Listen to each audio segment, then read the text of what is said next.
बंदा आया, उसने कहा क्या हुआ, उसने कहा वो ना बंदा आया, उसने मेरी मोटरसाइकिल छीनी है, प्लीज फोन करना। उसने कहा अच्छा फोन नहीं, तो तू अपना फोन भी दे। उसने फोन भी निकाल लिया उसका और उसको बांध दिया। बांध के चला गया। Please come inside. बुला ले, अब तो शुरू करें, टाइम हो गया ऊपर।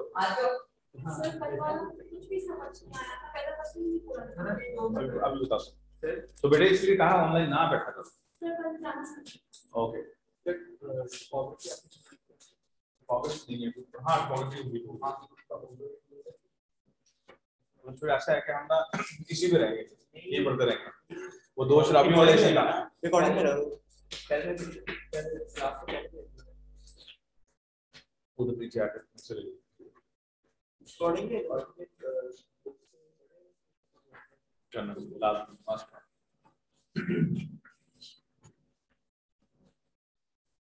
सब लोग आ गए जी।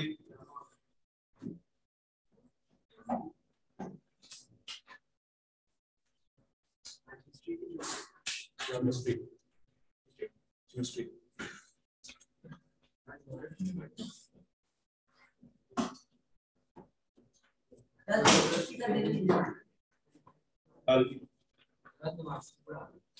सर आज इंटरनेशनल रिलेशंस का आपने डोमेन दिलाई जो आपने लाइक सेक्शन की पूरे वो चला है आने निकल रहा है।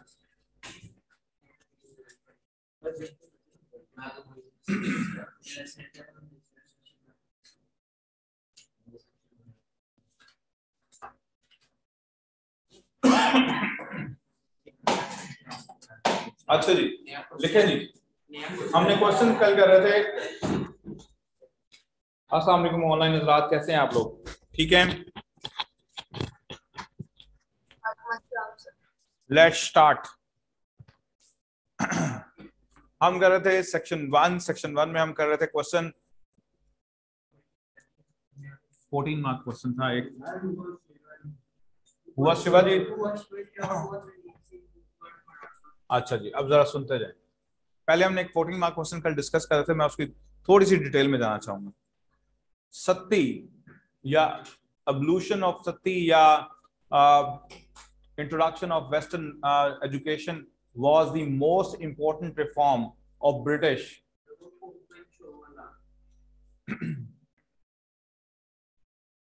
जल्दी से बैठ जाओ यार, जल्दी से बैठो। Introduction of Western education was the most important reform of British from 1750 to 1856. Explain your answer.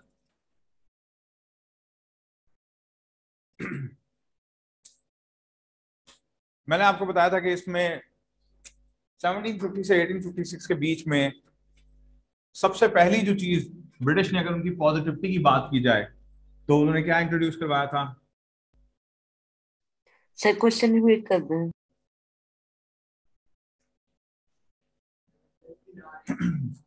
Western education, introduction of Western education was the most important reform introduced by British during 1750 to 1856. Explain your answer. 14 mark question आता है और ये कम से कम 3 दफा आ चुका है पास paper में पिछले 10 साल के। ऐसा क्वेश्चन, इस क्वेश्चन के अंदर लेआउट क्या करेंगे आप?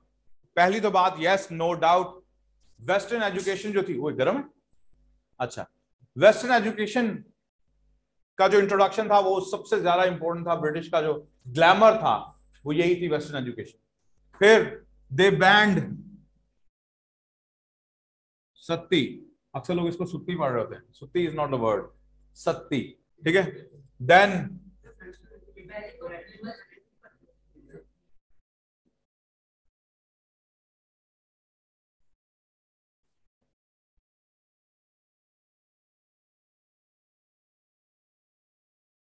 जी क्या बोल रहा है? हाँ बताता हूँ। कैप्चरिंग लैंड्स ऑफ मदरसा, वो इसी के साथ आ जाएगा।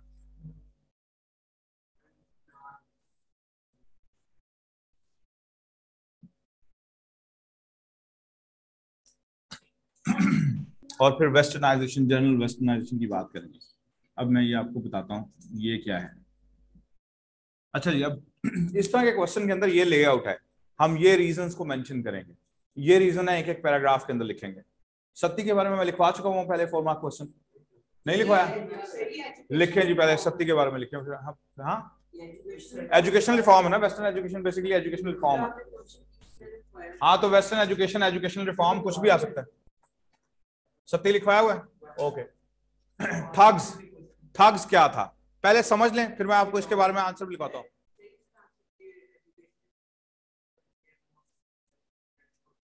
अगेन वर्ड चेंज होंगे, एज इट इज क्वेश्चन नहीं उठा के दे देंगे, वो भी सियाने हैं, लैंग्वेज चेंज करेंगे।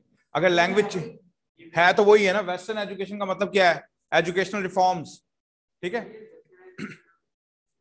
अभी बताता हूँ वेस्टर्नाइजेशन मतलब उनकी अटायर, अटायर मतलब कपड़े, ठीक है, वेस्टर्न कपड़े, फिर उनकी जो कैनाल्स का नेटवर्क, फिर वही जो मैं आपको बताया था कि उन्होंने रेलवेज बनाई, वो सारा कुछ वो इसमें वेस्टर्नाइजेशन के अंदर आएगा।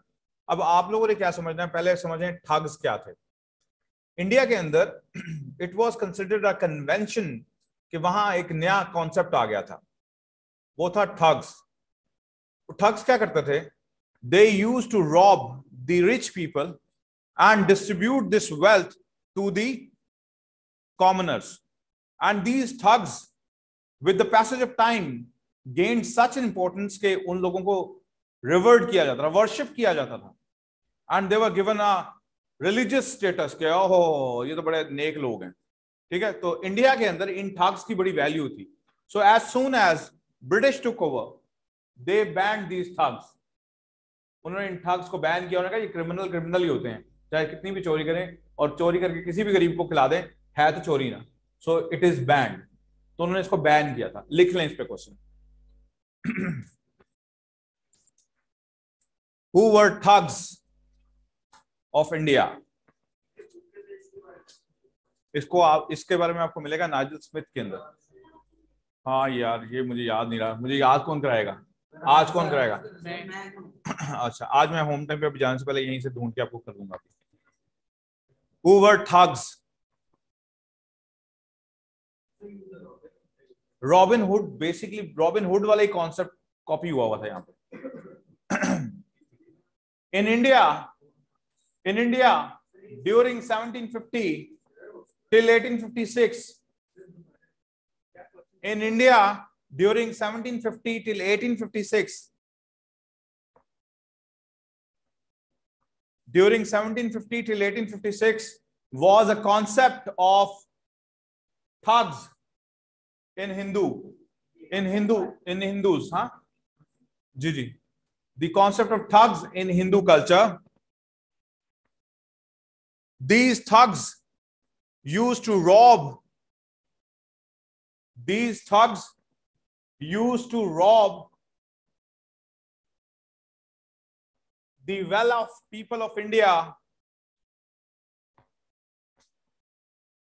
and used to distribute this money among the poor. The well-off people of India and used to distribute this money in the commoners. With the passage of time, these thugs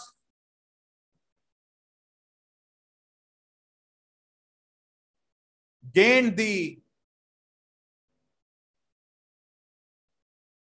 religious importance in Hindu culture. In Hindu culture, importance in Hindu culture,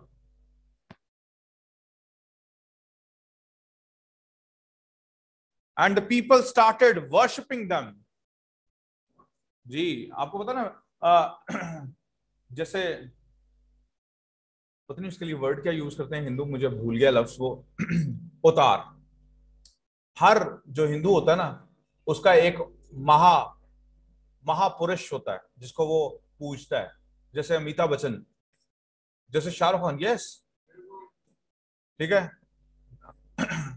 they used to have his picture in their home, जिसको जिससे आप inspiration लेते हैं ना, वो हिंदू उसकी तस्वीर अपने घर में टांग लेते हैं, एंड उसको वो कहते हैं महापुरुष, ठीक है, अवतार भी कहते हैं उसको, and they used to worship him. So same way these thugs were worshipped by the commoners. उनकी वर्शिपिंग शुरू हो गई थी, दो के they were committing a crime. So British, as soon as they take over, लिखें, so British, as soon as they took over, they banned these thugs permanently and described their action as a crime. They banned these thugs permanently and described their action as a crime. And described their action as a crime. And these people were penalized. These people were penalized. सजा, PENALIZED. इन लोगों को सजाएं दी गई. These people were penalized by British.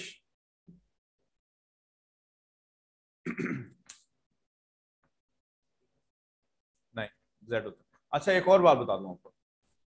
One of the major reason ये भी थी, 1857 की जो वॉर ऑफ इंडिपेंडेंस हुई थी, उसमें एक वजह ये भी थी कि जो कॉमनर्स थे उनके नजदीक इन लोगों को बैन करना और सत्ती को बैन करना, ये सारी बड़ा एक सिन था हिंदू मजहब के लिए. ये बड़ा सिन था. Hindu is not a religion. Hinduism is just an ideology. वो एक छोटी सी अकायद पे मुब्तला है कि ये अकीदा, ये अकीदा, ये अकीदा, वो उनका मजहब बन गया है जी.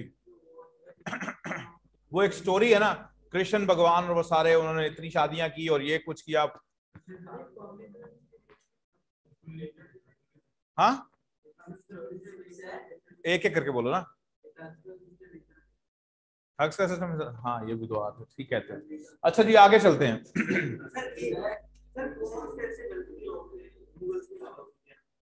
इंडिया के अंदर बहुत बड़े बड़े नवाब थे. अगर आपको पता हो कि जब इंडिपेंडेंस हुई थी तो 462 के करीब प्रिंसली स्टेट्स थी सब कॉन्टिनेंट के अंदर. 462. भावलपुर, सवात, भावलनगर, गवादर, ये सारी की सारी बड़ी स्टेट्स थी अलग-अलग. इनके प्रिंस हुआ करते थे, ठीक है जी. तो ये प्रिंस जो होते थे इनको रूल करते थे.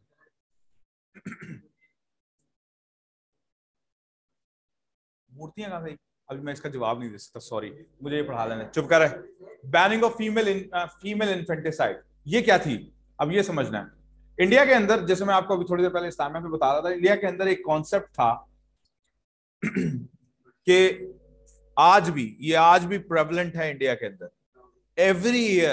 एवरी ईयर अबाउट 20 लाख, कितने? 20 लाख फीमेल इन्फेंटिसाइड्स आर किल्ड. उनको मार दिया जाता है बिफोर बर्थ. 20 लाख छोटी नहीं है माम, इतनी बड़े नंबर है कि 20 लाख बच्चियां पैदा होने से पहले मार दी जाती हैं, सिर्फ इसलिए कि उनका कसूर क्या है? They are girls. तो ब्रिटिश, नो डाउट कि वो जालिम थे, जो भी था, लेकिन this was a good step they took. उन्होंने आते साथ ही फीमेल इन्फेंटिसाइड को बैन कर दिया कि ये कोई नहीं कर सकता, और उन्होंने बैन किए रखा. जैसे सती को सबसे पहले औरंगजेब ने बैन किया था. Aurangzeb was a Muslim ruler, उसने बैन किया था. हिंदुओं ने बहुत शोर मचाया, उन्होंने कहा जी आप तो हमारे मजहब में आ गए, हमारे मजहब के खिलाफ काम करने लग गए. ब्रिटिश ने आते साथ इसको परमानेंटली बैन कर दिया, और वो चीजें अब तक बैन चली आ रही है. हाँ, अब इंडिया में बैन है. अब इंडिया में कोई नहीं सती की रस्म को मनाता. सती होती क्या है? रिपीट कर रहा हूं. हिंदुओं में एक कॉन्सेप्ट है, उसको बोलते हैं आवागौन का कॉन्सेप्ट, बर्थ एंड लाइफ का साइकिल. वो बिलीव करते हैं कि हर इंसान जो पैदा होता है वो कभी खत्म नहीं होता है. मर गया, अगर उसने अच्छे जन्म काम किए तो अगले जन्म में फिर इंसान पैदा होगा जी. अब जो इंसान होता है उसने शादी के वक्त आग के गिर्द बेगम के साथ चक्कर लगा के कसम खाई होती है कि हम 7 जन्म साथ जिएंगे मरेंगे. अब दी स्टूपिड हिंदूज क्या करते थे, अब अगर किसी का खामन, उसकी डेथ हो गई है तो विडो को जिंदा जला देते थे. क्यों? क्योंकि उन्होंने कसम खाई थी 7 जीने मरने की. अब अगर बंदे ने काम अच्छे नहीं किए थे और अगले जन्म में वो मगरमच्छ पैदा हो जाता है, तो फिर बेगम तो इंसान रह गई ना, तो वो मिलेंगे कैसे? So for that sake they used to burn her alive. And सीधी सी बात है, कोई भी इंसान किसी को जिंदा जलता देखे, मैं किसी बकरी या बिल्ली को भी जिंदा जलता देखूंगा तो मेरी जान निकल जाएगी, तो वो तो एक इंसान है, जीती जागती इंसान है, जिसको आप जला देते थे, और कितने सालों से ये हो रहा था। औरंगजेब ने इसको बैन किया, ब्रिटिश ने आके इसको पक्का बैन कर दिया। ये थी सत्ती। तो फिर बंदा तो नहीं जलता था, बंदे को नहीं जलाते थे। ये बड़ी गेम थी इसको। इसलिए अब मुझे कुछ बातें ना समझ आने लगी हैं। ये फेमिनिज्म एम ही नहीं निकल आया था। वो फेमिनिज्म अक्सर कहते हैं ना कि गॉड भी फेमिनिस्ट, गॉड भी जो है वो औरतों के खिलाफ है। मैं कहा वो क्यों? क्योंकि गॉड भी ही है। मैं कहा वाह, गॉड भी ही है। मैं कहा उसमें कोई ही शी नहीं है।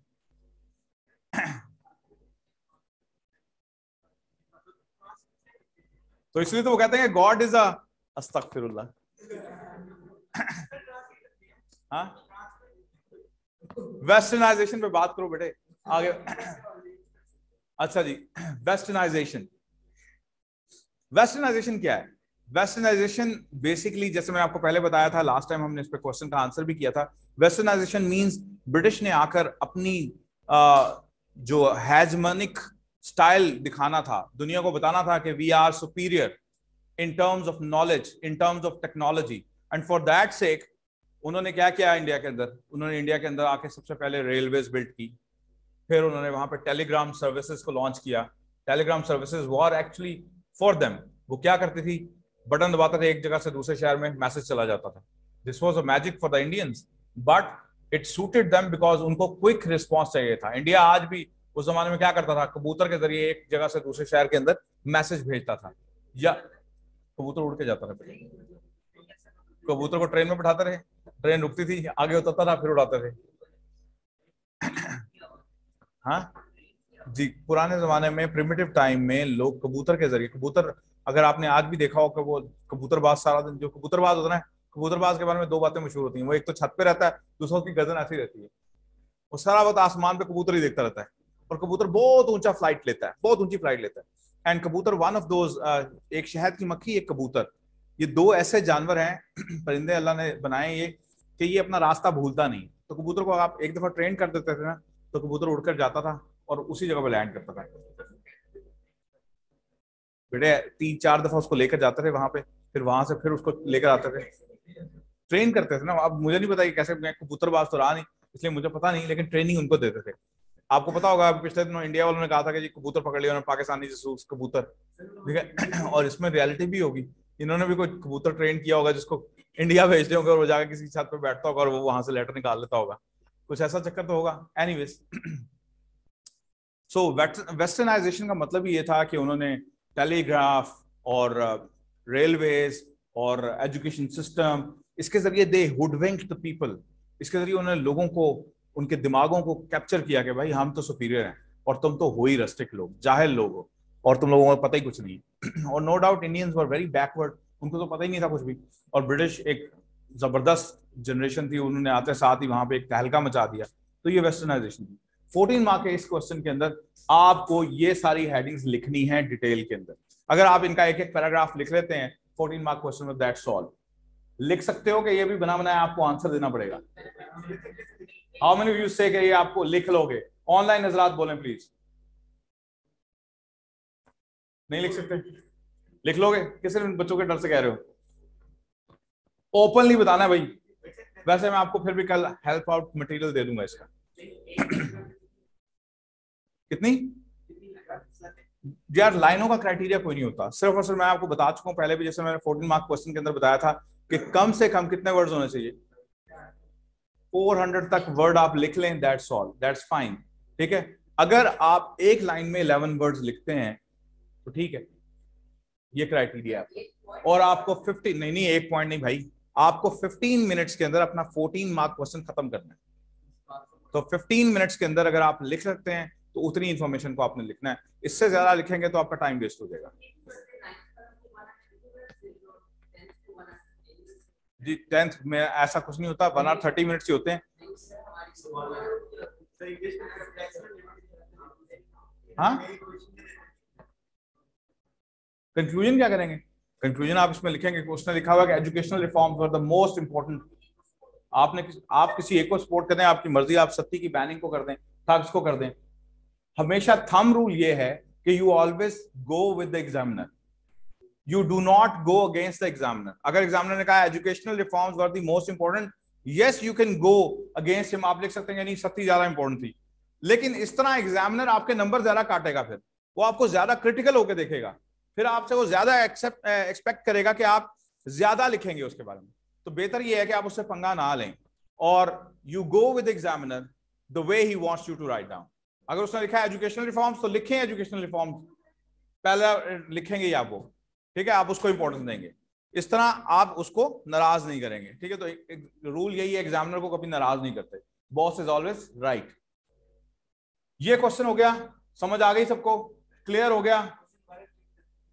क्वेश्चन कुछ भी आ सकता है, क्वेश्चन आ सकता है Satti was the most important, banning of Satti was the most important reforms introduced by British during ये टाइमलाइन 1750 to 1856। क्वेश्चन आ सकता है एजुकेशनल रिफॉर्म्स, क्वेश्चन आ सकता है वेस्टर्न रिफॉर्म्स, क्वेश्चन आ सकता है बैनिंग ऑफ ठग्स, क्वेश्चन आ सकता है फीमेल इन्फेंटिसाइड की बैनिंग। ये सारी चीजों पे कुछ भी क्वेश्चन आ सकेगा, आपको सिर्फ आंसर समझ आना चाहिए कि इसकी आपने स्टेटमेंट लेकर चलनी कैसे है।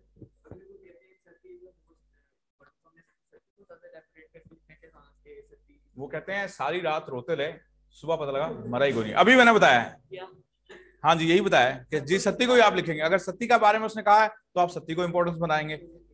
अच्छा जी, क्लियर हो गया ये कॉन्सेप्ट, सबको समझ आ गई। ऑनलाइन रिजल्ट, आपकी आवाज नहीं निकली, बंद तो नहीं है जी? ऑनलाइन किसी की आवाज नहीं? मिट्ठू, फातिमा, फातिमा बतूल, इशाल, सबको समझ आ गई? क्लियर है जी सर, ठीक है जी, ओके। अब इसके बाद हम आगे चलते हैं। पहले एक क्वेश्चन आपको लिखवा दूं जो शिवाजी राव पे लिखवा रहा था, लिखे पहले वो जी। Who was Shivaji Rao?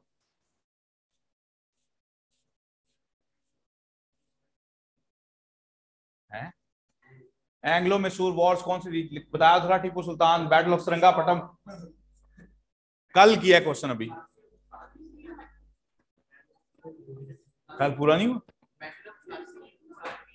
श्रृंगापट्टम वाला आपने करवाना है? श्रृंगापट्टम वाला मैंने करवाना है, मैं करवाया नहीं सर। अच्छा जी, चले जी दोबारा लिख लें, बैटल ऑफ श्रृंगापट्टम लिख लें। कोई एक शेयर कर दे फिर ग्रुप में, जिस आप लोगों ने क्योंकि लिखा हुआ है आप शेयर करते हैं ग्रुप में। बैटल ऑफ श्रृंगापट्टम, मैं आपको एक शॉर्ट सी समरी सुना देता हूं बैटल ऑफ श्रृंगापट्टम की दोबारा से क्योंकि मैं आगे चलने की बजाय दोबारा पीछे बैक गियर पे आ रहा हूं बेटे। आपको एक स्टोरी सुना रहा हूं बैटल ऑफ श्रृंगापट्टम की क्या थी। There were 4 battles that took place between Lord Wellesley, the British Viceroy, and Tipu Sultan. Last battle जो थी 1799 में हुई थी, जिसको बोलते रहे battle of Srirangapatnam, the last battle of Mysore. हुआ यह था कि Mir Sadiq was the general of Tipu Sultan. He was bribed by British, Lord Wellesley.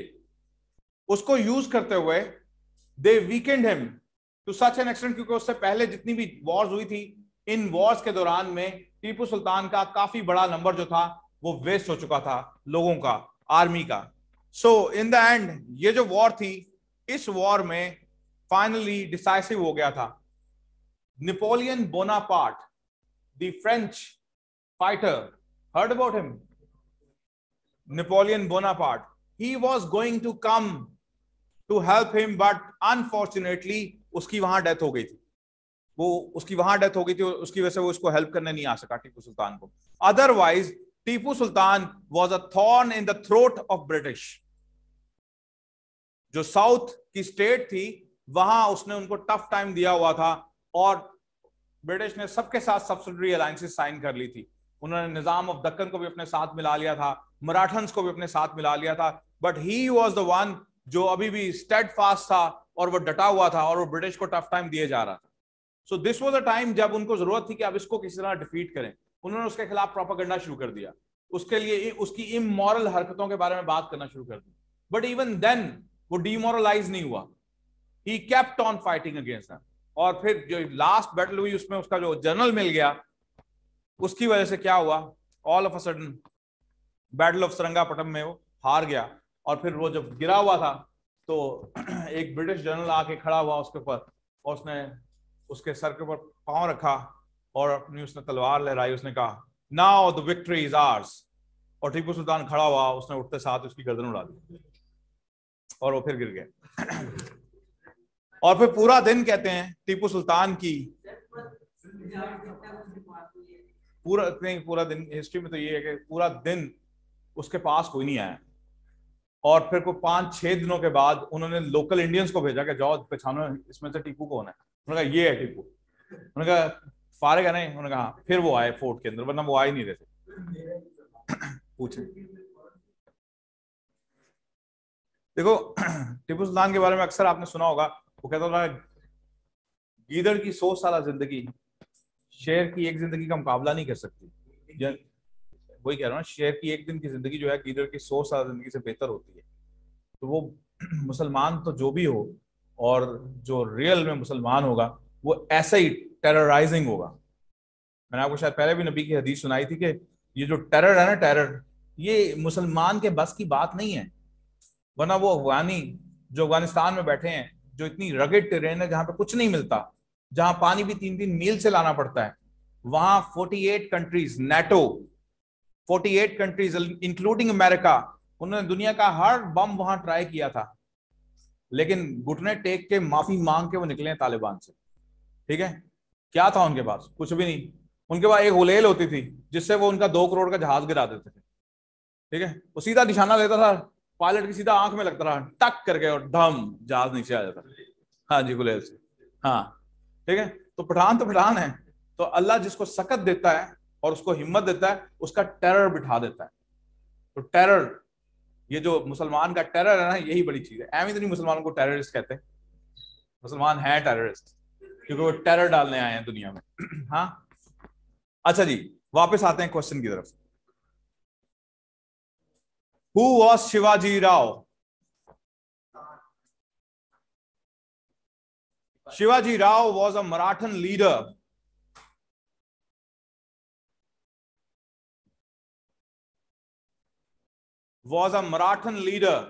in the south and had given a tough time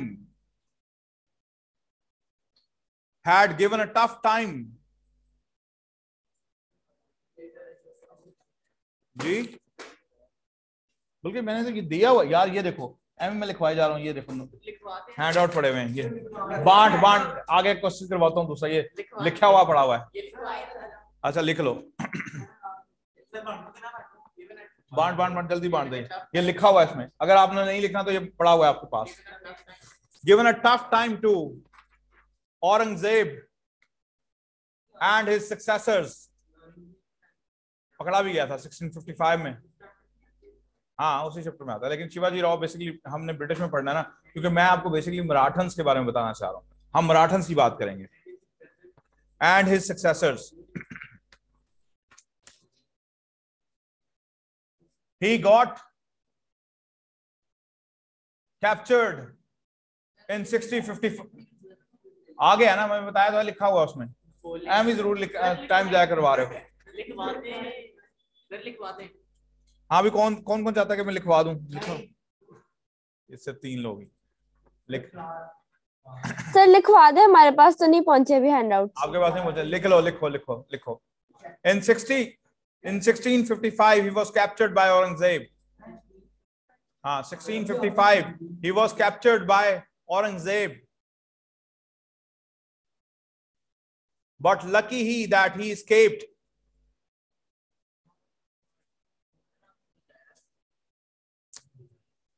Lucky he that he escaped. And for 25 long years, Aurangzeb had to fight against the Marathans.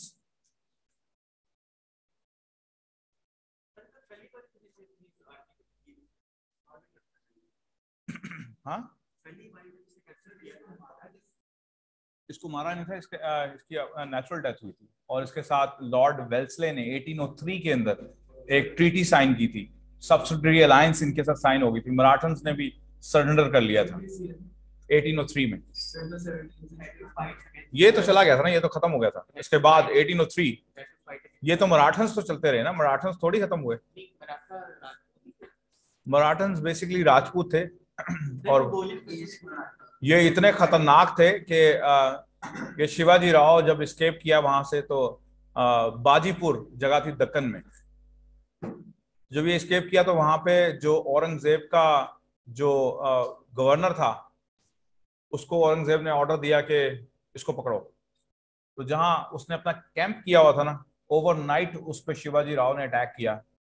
और attack किया तो अपनी फौज के साथ ही of course किया। और जब उसने फौज के साथ अटैक, अच्छा इनकी तलवार नहीं होती, इनकी तलवार बड़ी लंबी सी होती थी और वो, हाँ वो मुख्तलिफ होती थी और वो कई बंदों को एक वक्त में मारता था, डील करता था।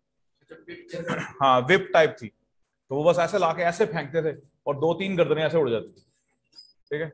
सो और एक हाथ में खंजर होता था। अच्छा, ये ना इसने औरंगजेब के उस गवर्नर के खिलाफ अटैक किया, तो जाते हुए उस औरंगजेब के गवर्नर की 2 उंगलियां भी काट के ले गया। उस औरंगजेब के गवर्नर की, अफजल खान नाम था उसका, उसकी 2 उंगलियां भी काट के ले गया, सिर्फ बताने के लिए कि हमें नहीं तो पकड़ सकते। बस पूरा हाथ नहीं काटा, 2 उंगलियां काट के ले गया उसको, ये दरमियान वाली जिससे आप तलवार पकड़ते हैं ना, आपकी ग्रिप होती है, वो खत्म कर दी थी, 2 उंगलियां काट के ले गए। ये तूने उसको बताना है। हाँ?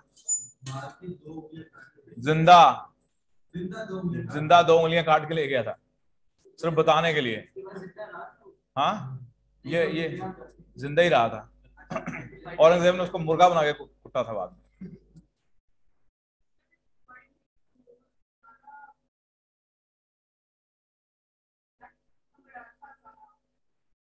देखो, हर एक का अपना अपना फ्लेवर था। मंगोल्स के बारे में जब तैमूर लंग था या चंगेज खान था, ये बारबरिक लोग थे। जब चंगेज खान होता था या तैमूर लंग होता था, जब ये लोग ट्रेवल करते थे किसी भी जगह पर, जैसे चंगेज खान को प्यास लगी है तो वो उतरता थोड़ी था घोड़े से, वो अपने ही घोड़े के ऊपर खंजर मारता था और उसका खून पी लेता था। हाय, पूरा नहीं हाय अल्लाह निकला। अच्छा, इसी तरह जब Timur Lang, the great grandson of Genghis Khan, उसने बगदाद को इन्वेड किया, तो ये जब भी जहां भी इन्वेड करता था वहां खोपड़ियों की पूरा मीनार बनाता था और फिर उसके ऊपर खड़ा हो जाता था जाकर। नहीं, पहले उसके ऊपर खड़ा हो जाता था, काट काट के सर में रख देते थे, फिर उसके ऊपर खड़ा होता था। हाँ, तो है ये पूछना पड़ेगा उससे। अच्छा,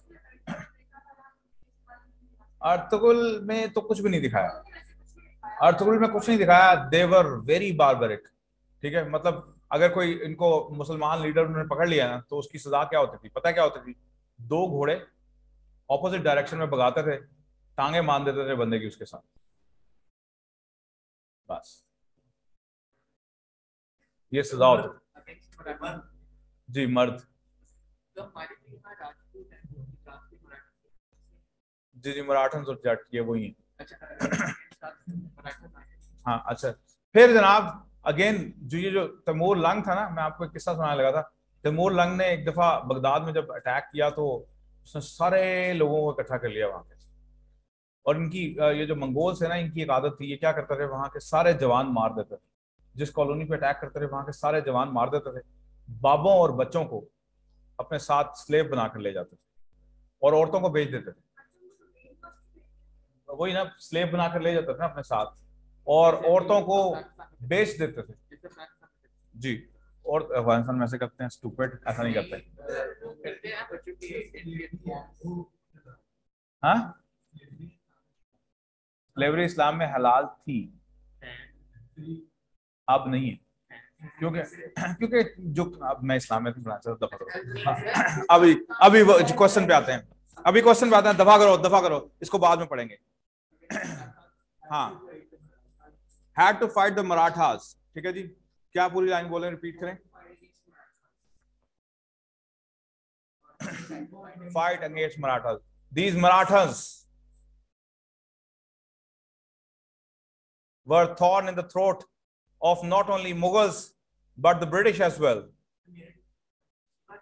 Lord Wellesley, but not only for British, but for Mughals as well. After the arrival of Lord Wellesley, who started signing treaties, after the arrival of Lord Wellesley in Fort Williams,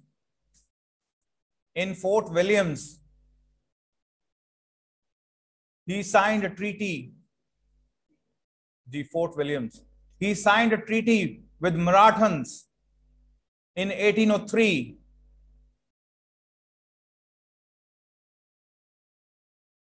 And this way, it was British who were able to surrender them. 1803. It was British who were able to surrender them. Otherwise तो उन्होंने जिसको कहते हैं ना अंत चुकी हुई थी. मुगल कोई भी लीडर जो था वो आराम से नहीं बैठ सकता था. बड़े जबरदस्त वॉरियर थे. अच्छा जी, यहाँ ये भी क्वेश्चन खत्म हो गया. आप बात करते हैं रंजीत सिंह की. लिखें जी रंजीत सिंह. हाँ बोलें बेटे. उसको क्या पता था कि औरंगजेब उसको कच्चे. औरंगजेब भी कोई आम आदमी नहीं था. औरंगजेब भी बड़ा ब्रेव आदमी था. वो वाहिद मुगल किंग था अकबर के बाद जो बहुत ब्रेव था. 3 बड़े किंग गुजरे हैं मुगल्स के अंदर. एक बाबर जो 12 साल की उम्र में थ्रोन पे आ गया था, ठीक है, और अफगानिस्तान को फतह करके आया था 12 साल की उम्र में, ठीक है. Second was Akbar and third was Aurangzeb. ये दरमियान के जो लोग थे ना, ये सारे मुगल. इनकी हिस्ट्री पढ़ने के बाद शर्म ही आती है कि ये भी मुसलमान थे. दीन इलाही इसने यूज किया. उसने कहा था, जैसे शाहरुख खान कहता ना कि मेरे घर में मंदिर भी है मस्जिद भी है. मेरा एक बेटा मंदिर में जाता है और मेरी बेटी जो है वो मस्जिद में जाती है, और फिर मेरी बेटी मस्जिद में जाती है और मेरा बेटा मंदिर में जाता है. हाँ, अकबर भी यही करता था. अकबर कहता था कि राम और खुदा एक ही हैं. तो एक दिन मैं सूअर खाऊंगा क्योंकि वो भी तो खुदा का बनाया हुआ जानवर है, हराम कैसे हो सकता है. और एक दिन तुझे क्या हो रहा है, तेरे मुंह में जायका आने लग गया. अच्छा, तो ये क्योंकि राजपूत के साथ उसने अच्छा रिलेशन बनाया था, in order to make them friendly, तो उसने इस तरह के काम शुरू किए थे इंडिया के अंदर. ओ ग्रेट. अच्छा, ये डिस्कशन बाद में करेंगे. Ranjit Singh. Ranjit Singh was a ruler of Punjab and WFP and some parts of Kashmir. Ranjit Singh was a ruler of Punjab, Kashmir and some parts of WFP. He was a clever and a shrewd administrator. Was a clever and shrewd, SHREWED, and shrewd administrator. जी बेटे. Sir less than 1 minute left. आप ने आज के handouts दिए तो वो please group पे send करवा दें. मैं करवा देता हूँ बेटे. सेंड हो गया बेटे, सेंड हो गया है. मुझे रिपोर्ट मिल गई, सेंड हो गया. He was a clever and shrewd administrator because he was very